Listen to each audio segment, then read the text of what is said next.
News Radio 840 WHAS. Good Sunday morning. Bob Sokoler and the Louisville Real Estate Show with you till the top of the hour. Thank you for joining us. A lot of questions, a lot of information for you coming at you in the next 30 minutes, so strap in, even if you're not in a car. With us today, Chuck Crosby, the Crosby Law Offices. He is a great guy, does great jobs at closings, evictions, appeals from judgments. There's a whole list of things he does, and we love him for it. You can reach him for your closing because you can pick the closing attorney that you want. 499-6360. Also here in for an vacationing Randy Rocky. Well, we think he's vacationing. Maybe he's even working. Swan Financial. And you can reach Steve Phillips over at Swan Financial at 439-2859. Steve, good to have you. Chuck, good to have you here as well. Good to see you. Thank you. All right. So let's start with the questions. Let's hit Mr. Crosby first. Chuck, Jimmy bought a home 5 years ago. After moving in, he discovered the basement leaked. Seller never disclosed the problem, and as it turns out, Jimmy says the seller was an attorney and was part of a group of flipping homes. And Jimmy says that any attempt to go after the seller/attorney was met with comments from other attorneys in the area that they could not proceed because of a conflict of interests. Jim is wondering, is there anything he should do or should have done to try to go after the attorney and his group that had flipped the homes? A very interesting story, don't you think? Well, yeah, kind of. There are some that won't file lawsuits against friends, that sort of thing. Obviously, you're going to run into that in a small bar community like we have here. My big issue, though, is that it was 5 years ago. Yeah. There might have been something you could have done back then, but now, man, it's really stale. Even if you could come up with a theory that would get you past a statute of limitations issue, proving it's going to be, I think, near to impossible. Back then, well, yeah, there's always folks you can find to help out, but you just may have to look a little harder. So let's just turn this around a little bit, Chuck. And for anybody who does buy a home, who moves in, whether you're buying it from an attorney or just a regular homeowner, what should you do once you find out that maybe the homeowner was not as honest as he or she should have been when filling out the disclosure? Okay. Yeah. Well, the first thing is you have to figure out if you have real damages. You can't sue on hypothetical damages. That's TV law. So find out what your real damages are. If there's a basement that's flooding, well, what you need to do is get some guys in there to waterproof the basement or figure out how much it's going to cost. And that sets your baseline. Now you know what your damages are going to be.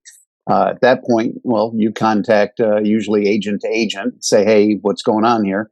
If that doesn't work, then you might want to get a hold of an attorney to start sending out the letters. Now, in my mind, I can only think of one or two attorneys that might be in that position, and neither one of them flip houses. I think if the fella had called me, I could have probably gotten him a few names. Now, I wouldn't handle that kind of stuff. But that, I could have come up with a few names, I think. Got it. So obviously talk to your agent, try to determine what the damages are based on an estimate or having them repaired, and then try to go after the seller who may or may not have inadvertently or maybe not. Exactly. Right? Yeah. And that kind of leads into the next point. Yeah. You got to get it fixed. Whether you're going to sue them or not, you got to get it fixed. So go ahead, get it fixed. Then you've got real damages, and then you can proceed. And if you lose, well, you got it fixed. Because there's also a rule that you have to mitigate your damages. Mm-hmm. So if you've got something that's leaking, you got to get it to stop leaking. Otherwise, they're not going to be responsible for you being negligent in remedying the situation. Okay. All right. That's a good point. I think that helps. Maybe not so much our guy. Jimmy, 5 years down the road, a little long. Pushing the boundaries for sure. Yeah. Over to Steve over at Swan. Applications for a mortgage, by the way, to purchase a home rose 3% from what we understand, Steve, for the week, but we're 21% lower than over the last year. Applications have increased for 3 straight weeks now because even though there's still high rates because of new home construction. So that's really good news for everybody who is listening. The fact that they're building more homes, builders are more enthused. That's great.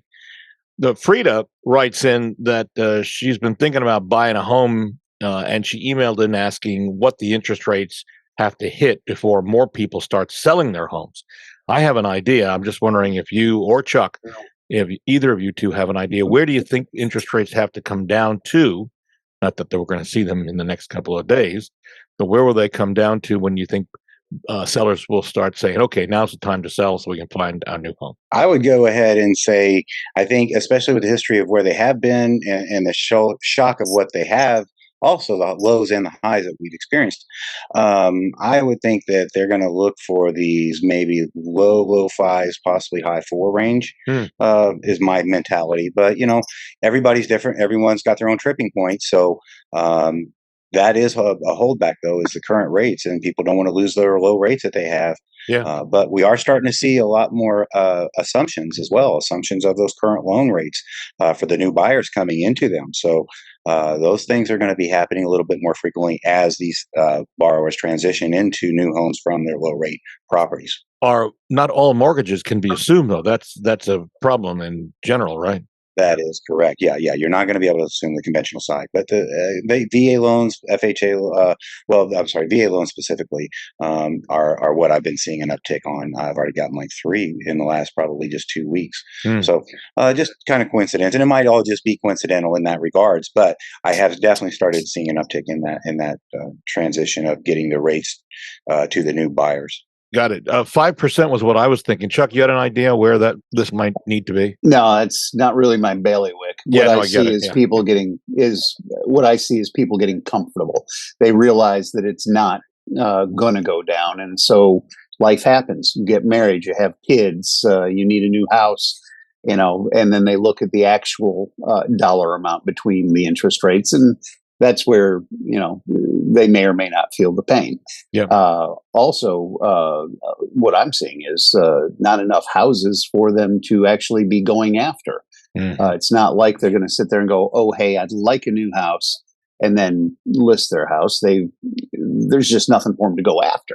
Yeah. Well, that was the good news in where I was reporting a moment ago that new housing starts are up despite the high interest rates, which means when those people who are building are ready to move, the homes that they're in obviously are on the market. So if you want to see a repeat of this show, well, actually see it rather than just hear it here on 840 WHAS, you can go to LouisvilleAnswers.com. That's LouisvilleAnswers.com. And if you'd like to read the reviews on our Sokoler team, and by the way, I never introduced myself at the beginning of the show.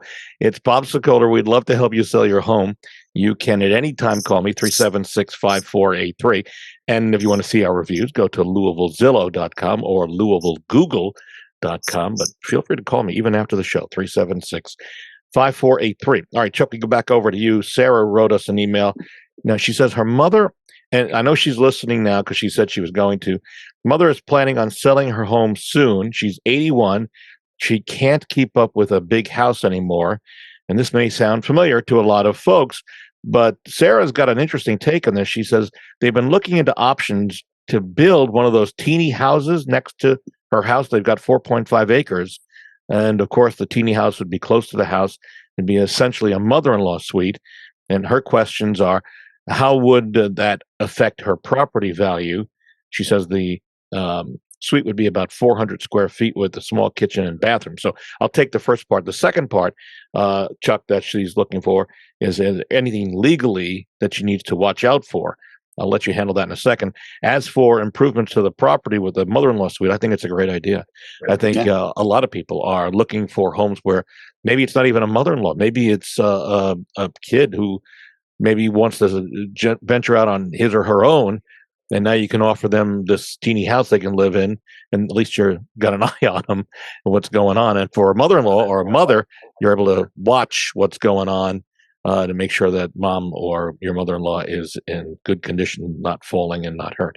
So I think that's a great idea. So now from Chuck's standpoint legally, what should Sarah be looking for or watch out for? Well, making sure that that it'll be approved. Okay, you don't have to go and divide. You're just adding another building, like a barn or Mhm. anything like that. Mhm. Problem is, you need to make sure that since it's going to be a dwelling, that the lot is large enough to cover both of them. If it's on sewers, can you cap into the sewers? If it has to have, say, a septic tank, is it large enough to have two septic tanks? And go from there. Those are things I'd find out before Mhm. I order the thing and have it put in and installed. And always use licensed professionals. We ran into a house out hereabouts, without naming the exact location, Mhm. where these bunch of friends were all contractors and plumbers and electricians or whatever, and so they built basically a saloon Hmm. out back, and they didn't get any permits for it. So come time to sell the house, that became a huge issue. Mhm. So you got to get licensed guys to jump through all the hoops when you put something in, even if it is one of those tiny houses. Yeah. Which, as far as I know, they just kind of slide them off a pallet onto your property, but they've got to be hooked up to electric and sewage and all that. You better believe it. That's key. Make sure you get the right people, planning, zoning, and make sure you're talking to them, get all the approvals. Coming up a little bit later on today's show, weird but very important questions you need to ask before you are buying a house. We'll get to one more question here before we take the break. Tony sent us this email. I got divorced, he says, and my lender terminated my home equity line of credit. Can they do that, Steve? Well, that's kind of a surprise. I mean, so the home equity lines of credit are designed in to be temporary anyways. There's a 10-year window of draw periods usually is what they're assigned for.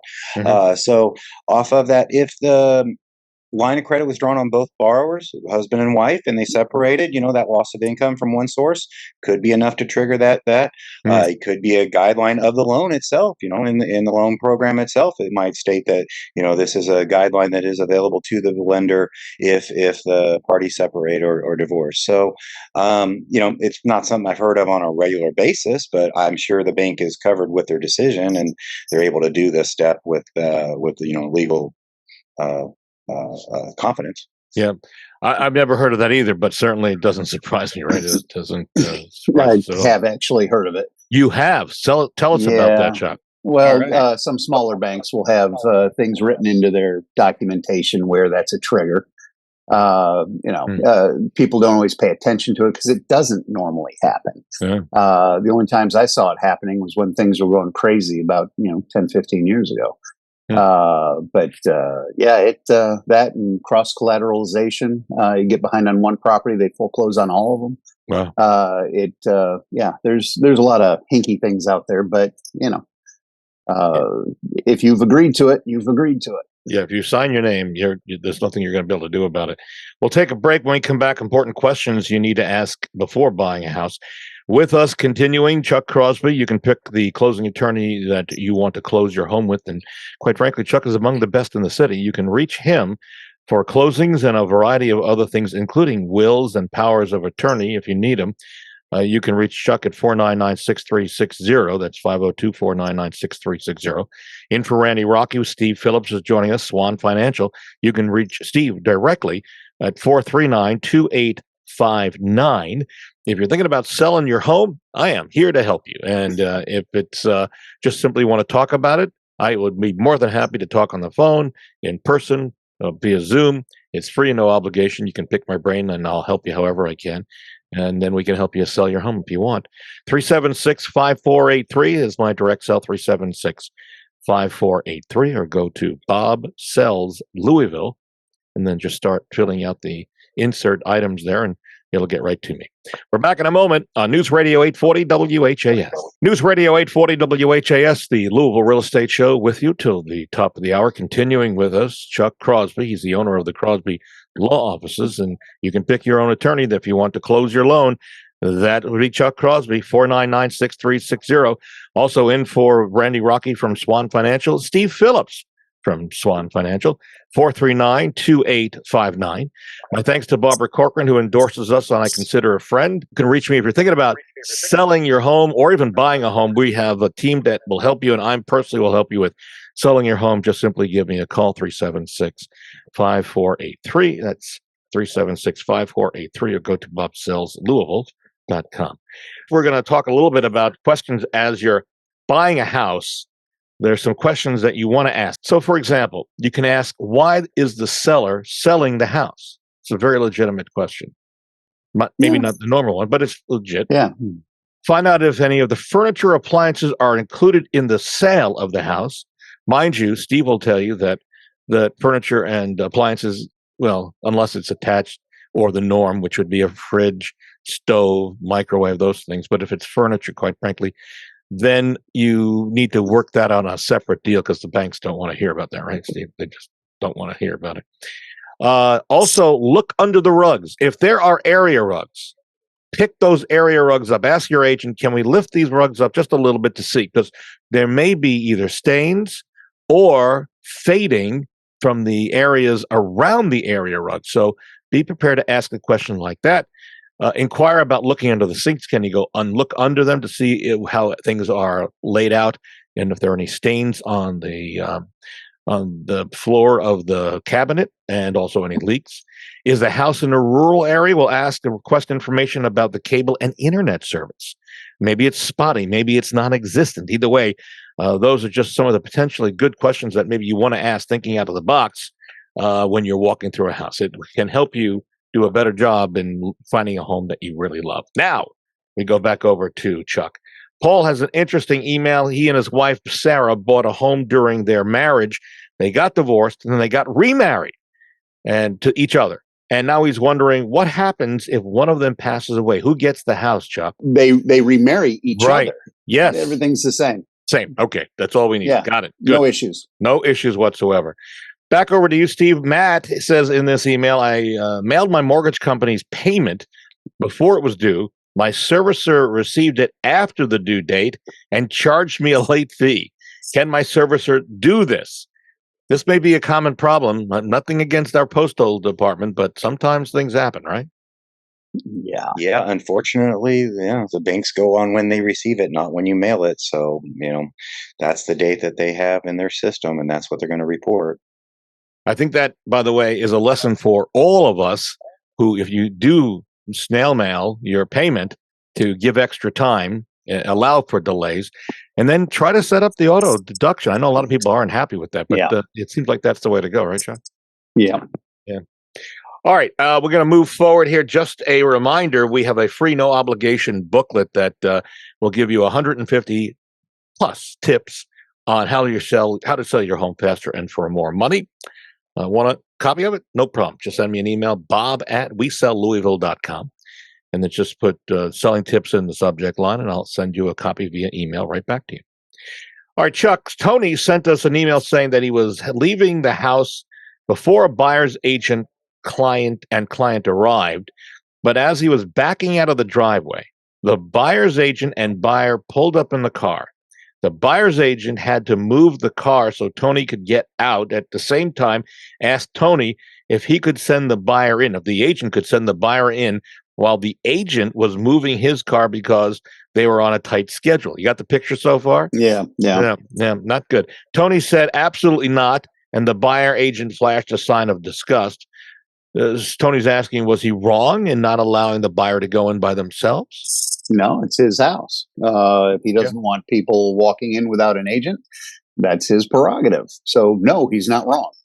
Right. That's the long and the short of it. I'm a little surprised the realtor reacted in that fashion. Yeah, no kidding. A little uncommon. Yeah, and folks, just so you know, if you're selling your house, we always suggest to try to leave 10 to 15 minutes before the scheduled appointment.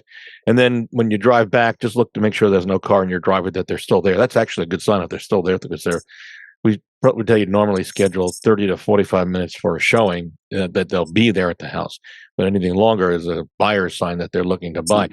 But again, remember, sometimes agents are running early or running late, so those times vary, and that also is based on traffic. And as you know, and we know, if you're traveling along 64 of the past 3 or so weeks, you're going to get into some heavy traffic by detour. So know that is happening on a regular basis. But certainly, you don't want a buyer in your house unrepresented by their agent. It just doesn't seem right to any of us. Sammy writes us, I told I was told I was buying a home that was flipped and that I had to get a second appraisal. He's buying a home that was flipped. He has to get a second appraisal. Have you ever heard of that either?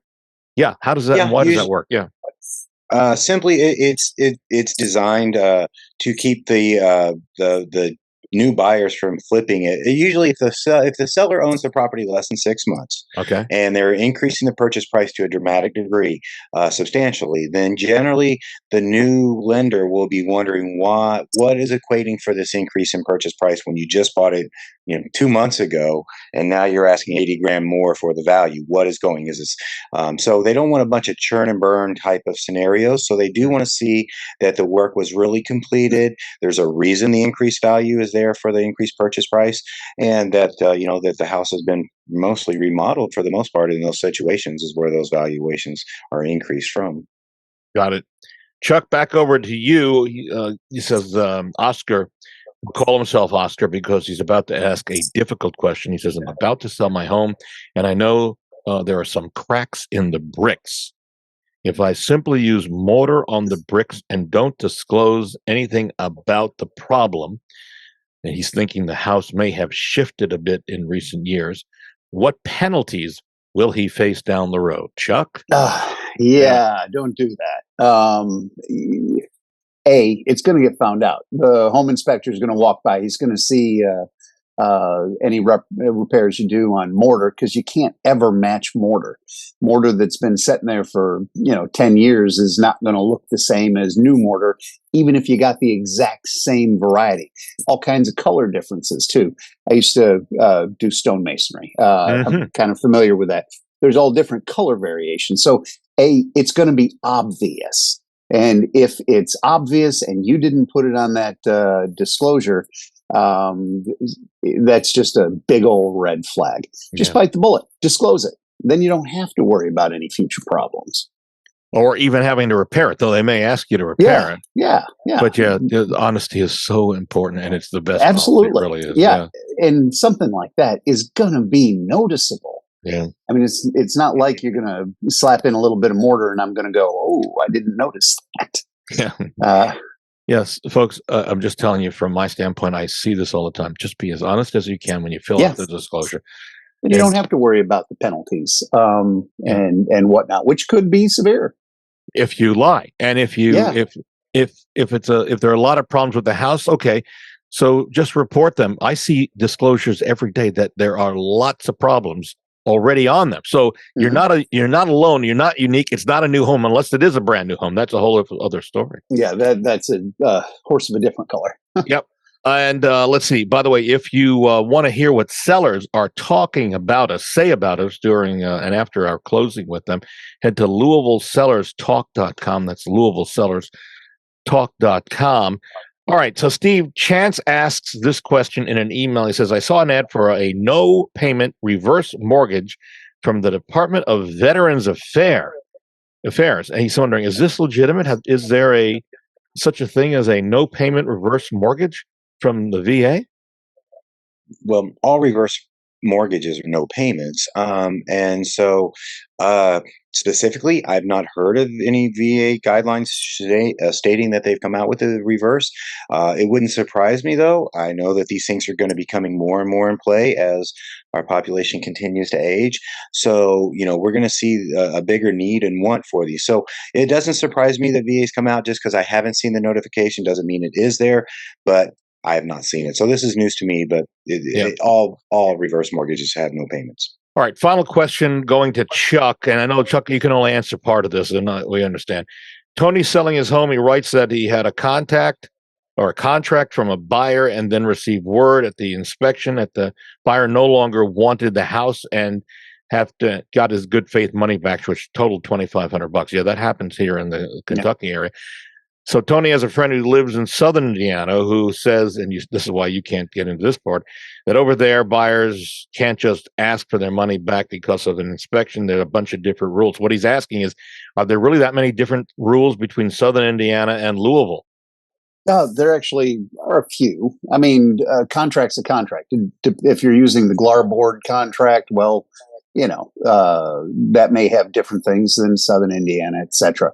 taxes are done differently there. Theirs are payable in arrears twice a year, and can be changed retroactively, which used to drive me nuts when I was doing work up there. Yeah. But they have no dower or courtesy interests up there, so that whole spousal interest doesn't exist. There can be lots of differences between the two places. Shoot, in some states, like I believe in Florida, the seller pays for title insurance, both lenders and owners. Yeah. It's just, between contracts and between custom. That even changes in Kentucky.